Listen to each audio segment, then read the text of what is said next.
In this video, I'm going to show you how to make highest quality uploads on Instagram. So yeah, the first thing that we are going to do is make sure that the settings here on our Instagram is actually set for high quality uploads. So to do that, you can just head over and click your profile here, and yeah, you're going to look for those three vertical dots. If you don't see it, just go ahead and try to close this and then open it once again, and you should be able to see it here. Now go ahead and click that over there. And then we're going to go ahead and scroll down, and we're going to go ahead and look for data usage and media quality. So I'm just going to go ahead and open this one, and there you go, media upload. So you can see it here. Go ahead and make sure to check this one right here. So right now we have set our settings to upload all of our medias to high quality, which includes photos and videos. Now say for example, we're going to go ahead and install or upload photos.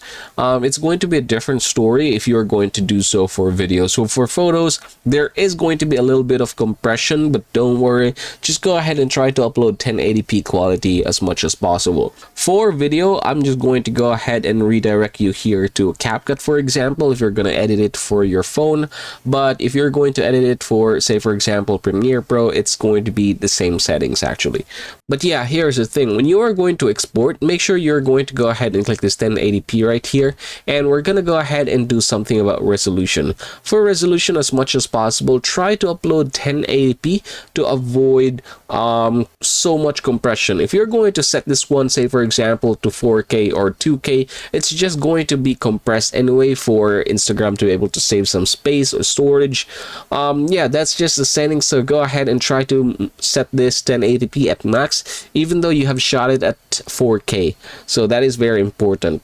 Now, frame rate, this is going to be a different story. If you are going to, say for example, captured a video in 60 frames per second, let's say there are a lot of movements, go ahead and just set it at 60 frames per second.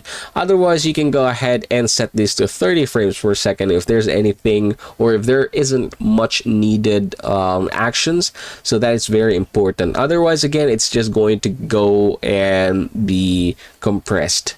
Now, bitrate, if you have bitrate here, go ahead and try to check the sweet spot for that bitrate. If say for example you're uploading 1080p, go ahead and try to check what is the sweet spot for 1080p bitrate. So we have here code rate as well. Go ahead and just set this one to recommended, or you can just increase this a little bit. In CapCut though, you don't really have that possibility or option here.